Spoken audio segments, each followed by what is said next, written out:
imagine a cena, há 50 mil anos atrás, dois de nossos antepassados batem um papo ao pé do fogo.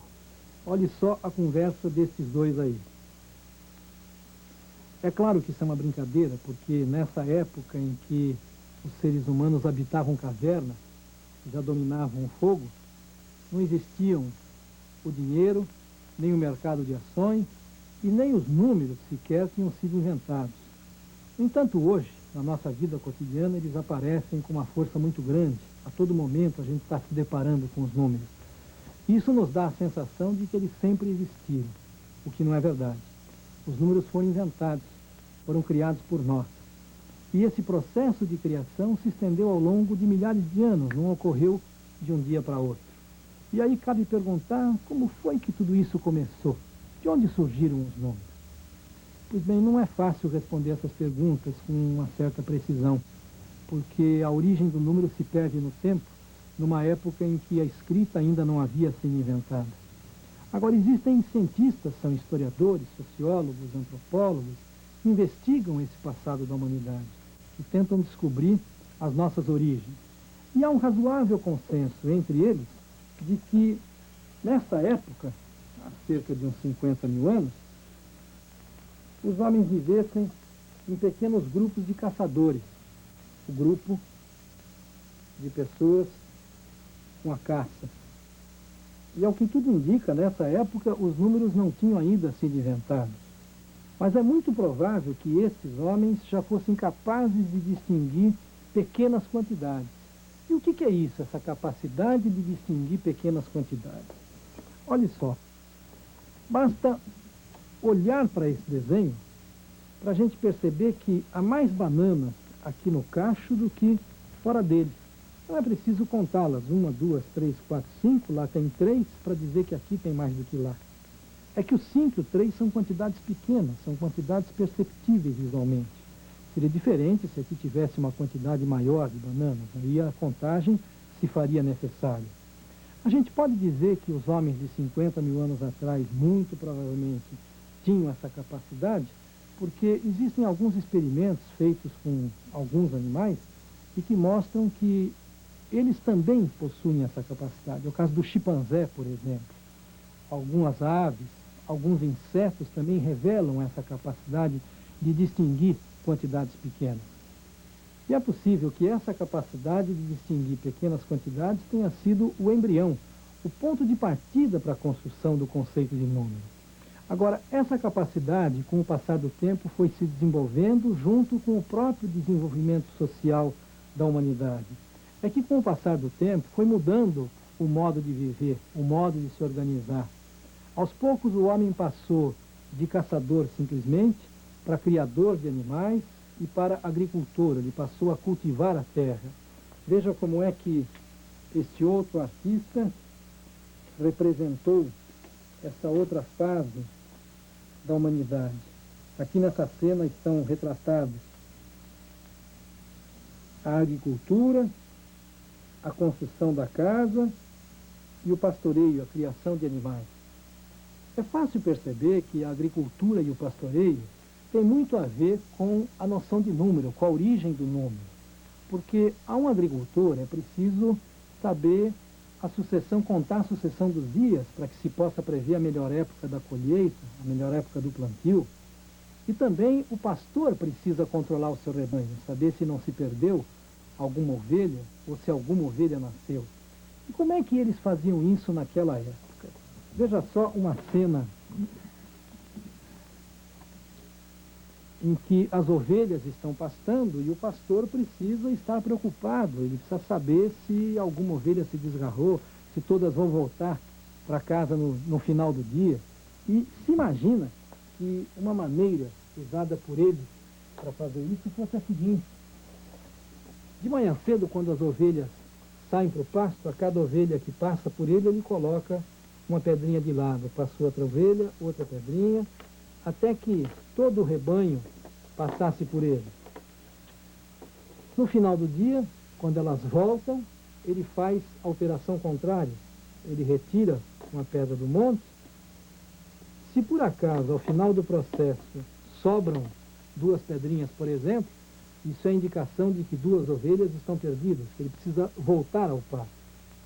Os pastores controlavam o rebanho, fazendo corresponder a cada ovelha uma pedrinha. E essa correspondência, às vezes, era obtida fazendo marcas num pedaço de pau ou num osso. Essa noção de correspondência está presente nos números que nós usamos hoje. Olha como é que um pastor hoje conta o seu rebanho. Ele aponta para cada ovelha e vai dizendo 1, 2, 3, 4, 5, 6, 7, 8, 9, 10, 11. Veja só, a gente decora, memoriza uma sequência de palavras, que são os nomes dos números, e aí associa a cada objeto que está sendo contado uma dessas palavras.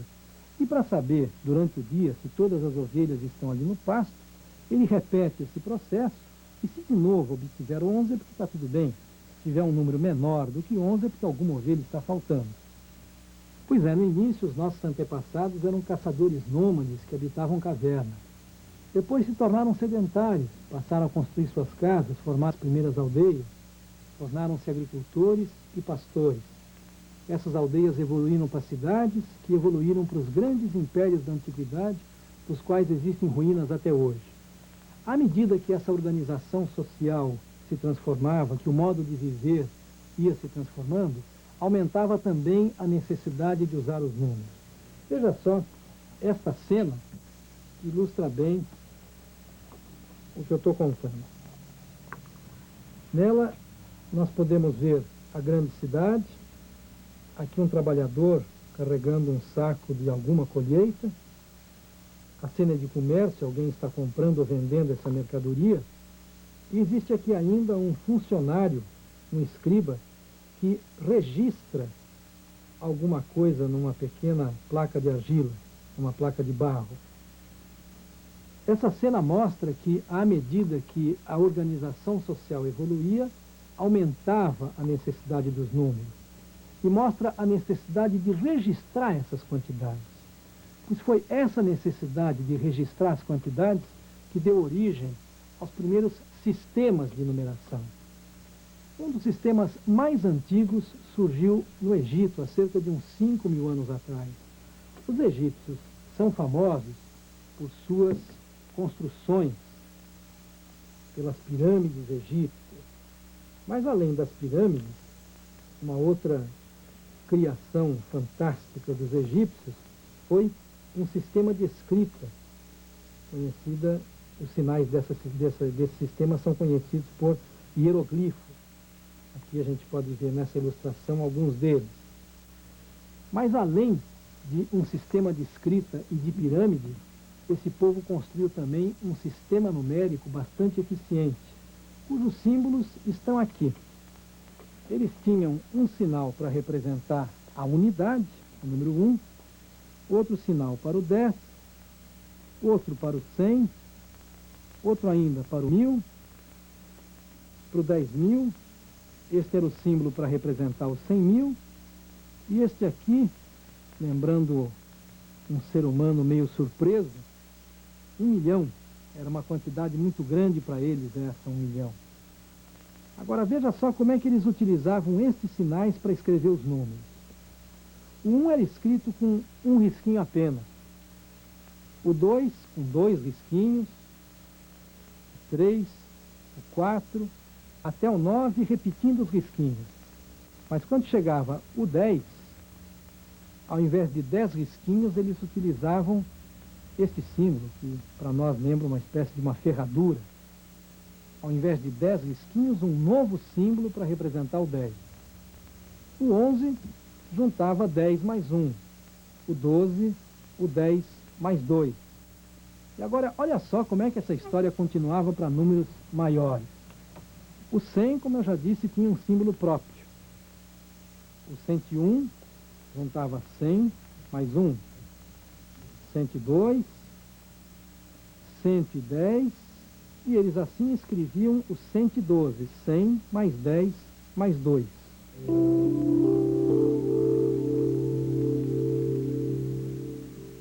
Agora nós vamos tentar compreender algumas características do sistema de numeração criado pelos egípcios há quase 5.000 anos atrás. A primeira delas é a seguinte: neste sistema, cada novo símbolo vale 10 vezes o anterior.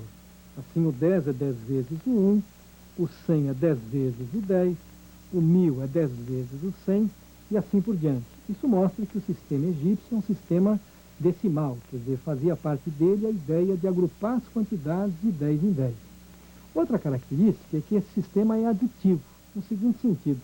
Para escrever o 11, por exemplo, eles juntavam, adicionavam 10 mais 1, conforme a gente viu agora há pouco no exemplo. Há ainda um outro aspecto desse sistema que é interessante da gente observar. Para escrever quantidades muito maiores do que 1 milhão, seria preciso criar novos símbolos. Um para 10 milhões, outro para 100 milhões, outro para 1 bilhão e assim por diante. A dívida externa brasileira é de mais de 100 bilhões de dólares, são trilhões de cruzeiros.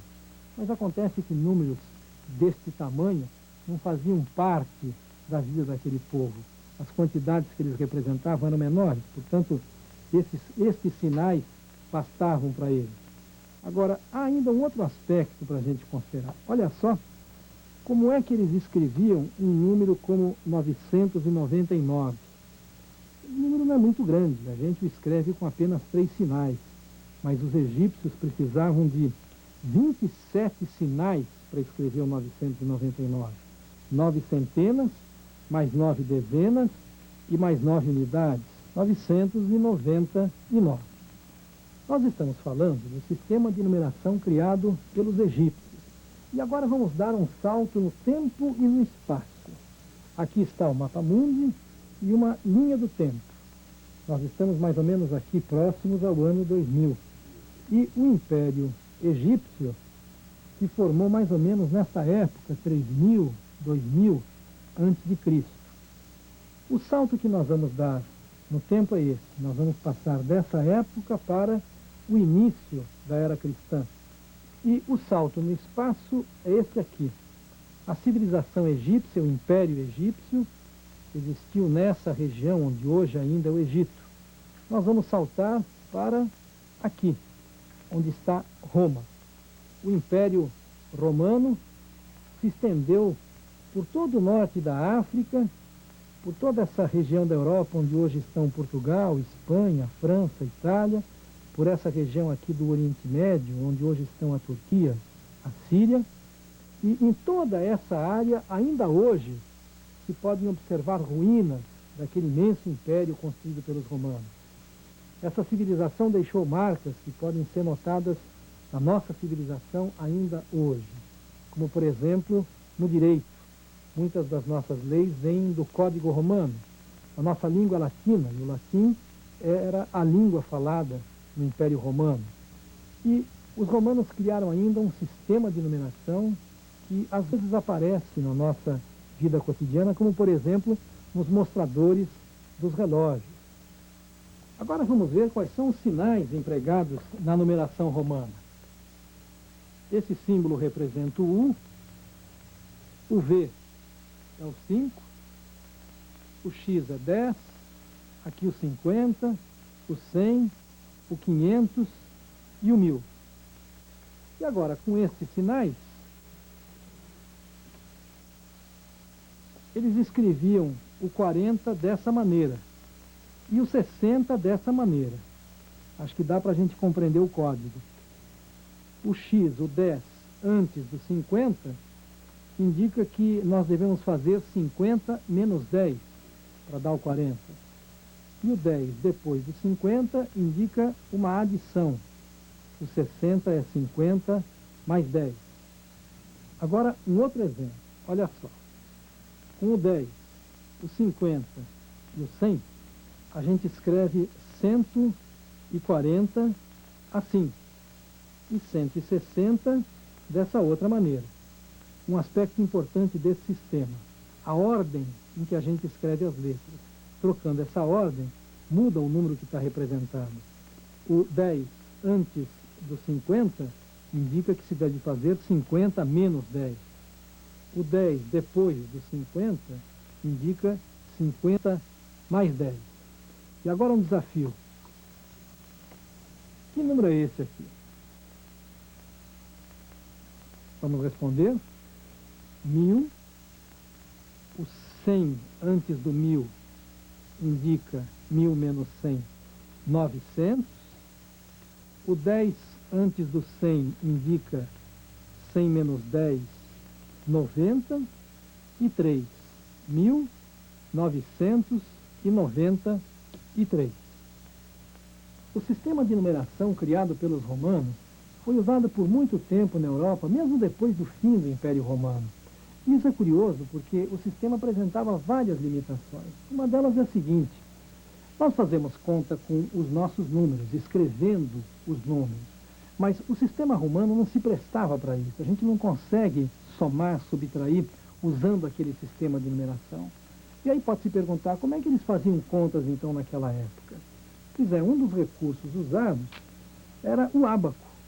As contas eram feitas com um instrumento desse tipo, parecido com esse. E depois de feitas aqui, os resultados eram registrados usando o sistema de numeração. Veja só, o sistema servia para registrar as quantidades, mas não para se operar com elas. Nós falamos do sistema de numeração romano, falamos também do sistema egípcio, e ao longo da história muitos outros sistemas foram sendo criados, pelos chineses, babilônios, pelos gregos. Os maias aqui na América Central também criaram um sistema numérico. E todos esses sistemas foram substituídos pelo que a gente utiliza hoje. O nosso sistema, esse que a gente usa hoje, se revelou o mais eficiente, por isso ele substituiu os demais. Agora, esse sistema que nós usamos, ele também tem história, ele não caiu do céu. O sistema usado por nós, ainda hoje, surgiu nos primeiros séculos da era cristã, mais ou menos aqui assim, onde hoje é a Índia. Os árabes, por volta do século VII, mais ou menos, eles expandiram os seus domínios até a Índia e aqui aprenderam com os hindus esse sistema que a gente usa. E quando foram para a Europa, levaram esse sistema numérico. Por isso que a gente o chama de sistema indo-arábico. Ele foi criado pelos hindus, mas foi divulgado, levado para a Europa pelos árabes. Mais ou menos por volta de 1500, a Europa toda usava esse sistema de numeração que nós já usamos hoje. O nosso sistema numérico apresenta algumas características que já apareciam nos sistemas de numeração criados na antiguidade. Por exemplo, o sistema que a gente usa é decimal. Isso quer dizer o seguinte: a gente agrupa as quantidades de 10 em 10, unidade, dezena, centena, assim por diante. E como nós vimos, essa característica já estava presente no sistema criado pelos egípcios. Aquele sistema também era decimal. Um outro aspecto do nosso sistema é o fato dele ser posicional. Isso quer dizer o seguinte: a ordem dos símbolos altera a quantidade que está sendo representada. A gente viu que isso já acontecia no sistema romano, mas isso acontece no nosso sistema de uma outra maneira. Por exemplo, quando a gente escreve 23, esse 2 não é 2, esse 2 é 20, são duas dezenas. Quando se escreve 531, esse 5 não é 5, é 500, são 5 centenas. Isso é o que significa o sistema ser posicional. O valor do sinal depende da posição que ele ocupa no número que está sendo representado. Agora, o sistema egípcio já não era posicional. Quer ver só? O 21 pode ser escrito assim, ou então assim. Essa alteração na ordem dos símbolos não muda a quantidade que está sendo representada. Isso aqui é 10 mais 10 mais 1, 21. Isso aqui é 1 mais 10 mais 10, também é 21. Já no nosso sistema não é assim. Quando a gente escreve 2, 1, 21, esse 2 é 20. E quando se escreve 1, 2, 12, esse 2 é 2. A troca na posição dos dois sinais muda a quantidade representada. A gente viu que no sistema romano isso também acontece. Por exemplo, o XL é 40, o LX é 60. A troca na posição dos símbolos altera a quantidade representada, mas isso acontece de uma outra maneira, diferente do que acontece no nosso sistema. Veja só, no XL, o X é 10, e no LX, o X também é 10. O valor do sinal não depende da posição em que ele está. A regra aqui é outra. Quando o símbolo menor está à esquerda do maior, como é o caso do XL, a regra manda fazer uma subtração, 50 menos 10, 40. Quando o símbolo menor está à direita do maior, como é o caso do LX, a regra manda que se faça uma adição. 50 mais 10 é que dá 60. Bom, nós estamos falando de características do nosso sistema de numeração. Falamos do seu caráter posicional, dissemos que ele é um sistema decimal, e ainda um outro aspecto do nosso sistema de numeração que é extremamente interessante, é o zero. Veja que no sistema romano e no sistema egípcio não existe o zero. Agora, vamos entender o que significa isso. Não é que um romano não soubesse o que é o nada. O zero é um símbolo para o nada. E um romano sabia o que era o nada. Agora, o que os romanos e os egípcios não haviam feito ainda era criado um símbolo para o nada. E de onde vem esse símbolo para o nada? Como é que surgiu isso? Como é que apareceu o zero? A gente já disse que em determinadas épocas os cálculos eram feitos com o ábaco. Veja só, suponhamos que feito um cálculo qualquer, o resultado final fosse esse. Essas bolinhas aqui representam unidades e estas dezenas. Então a quantidade que está representada aqui é 35. Agora vamos supor que, feito uma conta qualquer, o resultado final fosse esse aqui. 5 bolinhas nesta fileira das unidades, 3 na das dezenas, nenhuma na das centenas e 4 na dos milhares. Como representar esta quantidade utilizando o sistema de numeração posicional? É preciso que eu tenha um símbolo para representar a ausência de bolinhas nesta fileira do ábaco. É essa a origem do zero. O zero surgiu da necessidade de se representar a fileira vazia do ábaco. A história do zero é uma história muito especial. Há ainda uma outra característica importante do sistema de numeração que a gente usa. Olha só qual é. No sistema egípcio há um símbolo para o 1, outro para o 10, outro para o 100, outro para o 1000, outro para o 10.000 e assim por diante. No romano também. Um símbolo para o 1, 10, 100, 1000, outro para o 10.000, para o 100.000 e assim por diante. Veja que nesses dois sistemas, à medida que a gente vai escrevendo números cada vez maiores, é preciso ir introduzindo novos símbolos. Portanto, teoricamente, esses dois sistemas têm a necessidade de infinitos sinais diferentes. Agora, o nosso sistema não é assim. Essas mesmas quantidades podem ser representadas no nosso sistema com apenas 2 sinais, o 1 e o 0.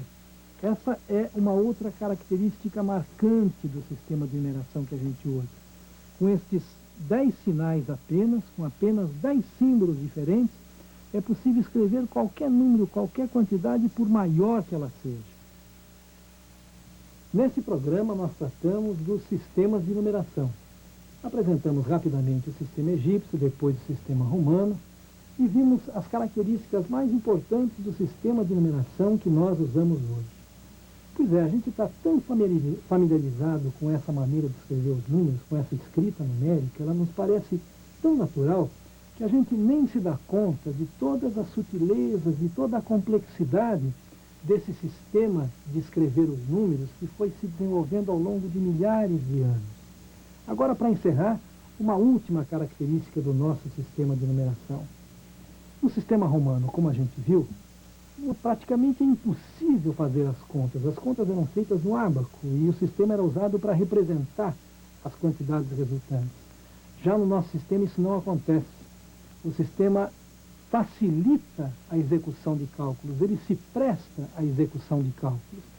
Isso permitiu que nos últimos 500 anos a ciência e a tecnologia sofressem esse enorme progresso.